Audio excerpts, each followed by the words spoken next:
remember the night my father sold what was left of my grandfather's life. He didn't say it outright. He just poured another drink, looked at me over the rim of the glass, and said, "It's just stuff, Veronica. Don't make it bigger than it is." But it wasn't stuff. It was the only thing my grandfather ever asked me to keep safe, the last piece of him that still smelled of oil and salt air. I'd spent years pretending that my father's carelessness was just a flaw, not cruelty, that his indifference was easier to bear than his disappointment. That night, something inside me cracked. Not loud, not sudden, just final. The kind of silence that comes when you realize the people you've protected your whole life would trade your loyalty for convenience without blinking. I didn't argue, I didn't cry. I just watched him pour another drink and thought, all right then, if he believed honor could be sold, he was about to learn how expensive it really was. The air in Tucson carried that dry hum of early summer, the kind that makes every sound sharper, more final. I parked in front of the old house and stood still for a moment, staring at the porch where the paint had started to peel. For a second, I thought about turning around, but habit and something like duty made me go on. The garage door creaked when I lifted it, dust floating through the sunlight like the ghosts of all the weekends I spent there. The space was empty. No navy blue car, no wooden chest, just a wide, dark stain on the concrete, the shape of something that used to belong to us. Footsteps behind me. My father appeared, coffee in hand, eyes tired but unbothered. "You're back early," he said without looking. "Where's the car?" "Sold it."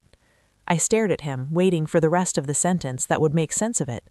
It never came. "Ryan needed the money. He's marrying into the Whitmore family next month. We had to show we're serious." I couldn't feel my legs. The clock inside the house ticked too loudly, and the air suddenly tasted of metal. That car was his life. No, it was his nostalgia. You can't drive memory forever. He walked away. I didn't follow. When I finally stepped outside, the sunlight hit something glinting by the door, a small badge half buried in dust, engraved with Eagle 217. I slipped it into my pocket and drove off without looking back. 2 weeks later, the phone rang. "Ma'am, this is Miles Carter from Prescott Military Estate Auctions. We found something inside your grandfather's car. You might want to come." The line went quiet. So did I. That was the moment everything that had been buried in my family began to stir. The drive from Tucson to Prescott took almost 3 hours, the desert stretching endlessly under a pale, sod, metallic sky. Heat shimmered off the highway, but the air inside the car felt cold, like the kind of silence that comes after something has already broken. I didn't turn on the radio. I wanted to hear every thought that hurt. When I finally reached the auction lot, Miles Carter was waiting near a line of dust-covered vehicles. He looked like the kind of man who'd once worn a uniform, tall, still, the quiet kind of steady. The edges of his gray hair caught the sunlight as he nodded toward me, an unspoken greeting shared between people who had both carried orders they never agreed with. He led me through the back toward a dim storage building. There, under a half-open skylight, was my grandfather's navy blue car. The paint had dulled, the chrome gone matte, but the shape of it still held something proud. I stepped closer and placed my hand on the hood. The metal was cold enough to sting. Miles handed me an envelope, old and frayed at the corners. "If this car ever leaves our hands without your say-so, look under the seat." The handwriting was unmistakable, my grandfather's, neat and sure, like he was still giving orders from another time.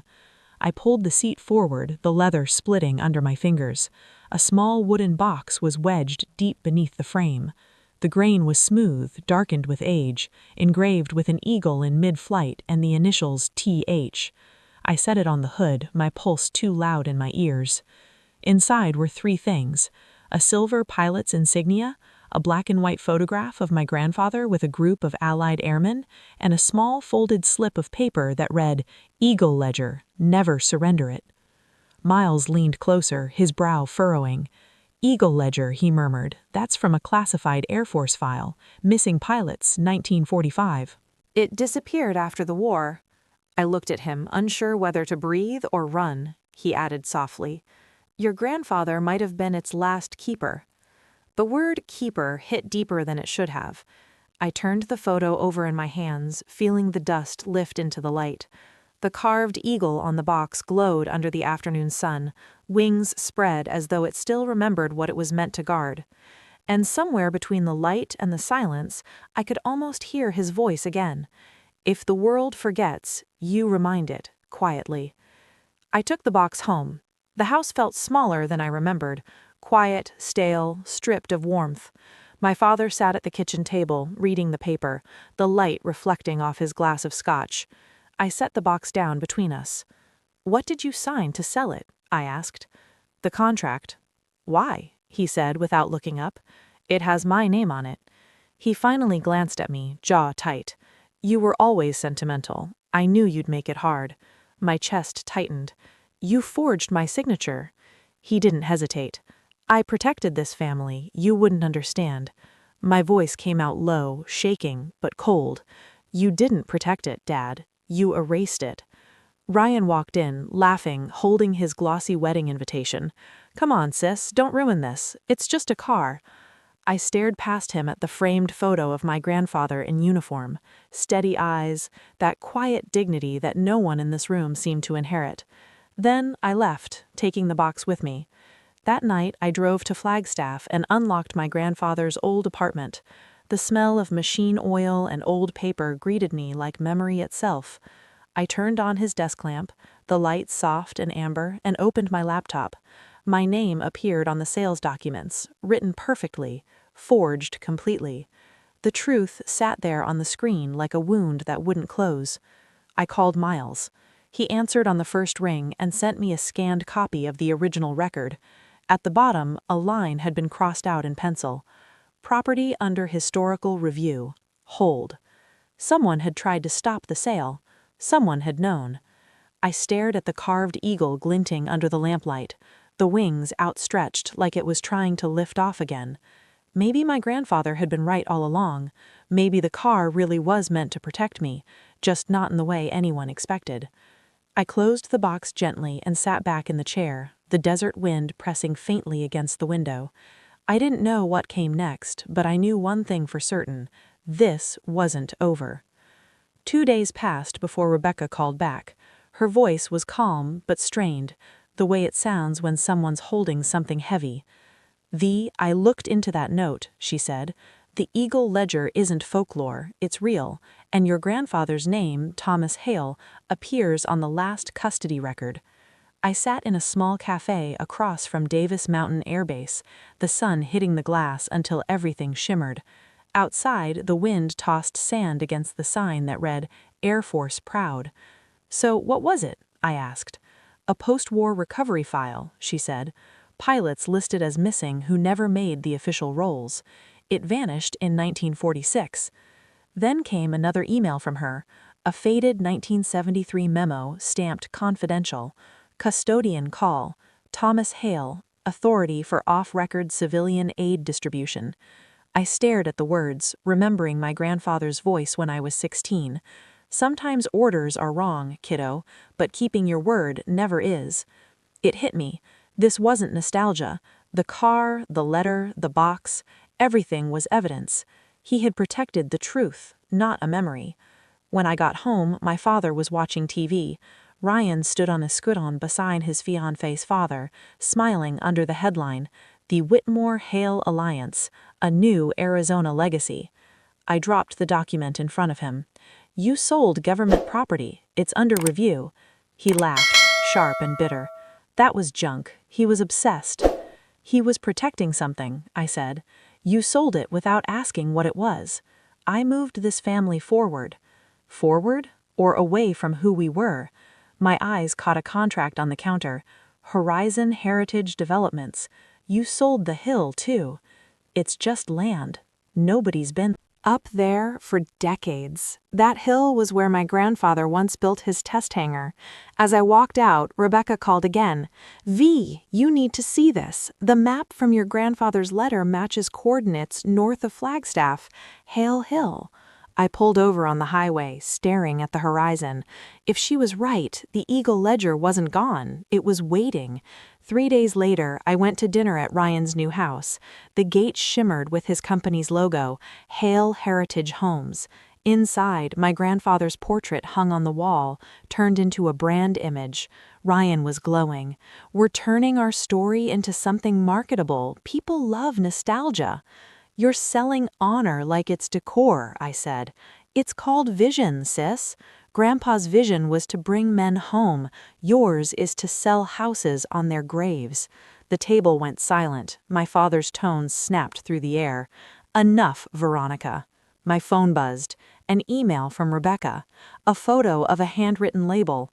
Eagle 217 Relief kept in Hale Hill Hangar. I held the screen up. "That land you sold? It's where he buried his legacy." My father went pale. "You're lying." "Then let's dig." The father of the bride, a retired Air Force colonel, spoke up quietly. "Thomas Hale. He recovered my unit's remains in France, 1945. That man was a saint." The room froze. The laughter, the pride, the show, all of it collapsed. My father's hand trembled around his glass. Ryan couldn't look up. I stood, voice low but even. "If you sell that land, you're not selling property, you're burying history twice." Outside, the desert wind tore through the yucca trees. I looked down at the photo of the Eagle 217 box glowing in the sunset. "If they ever sell the sky," my grandfather had once said, "make sure it still belongs to those who earned it." I knew where I was going next, back to the hill, and this time I wasn't leaving without the truth.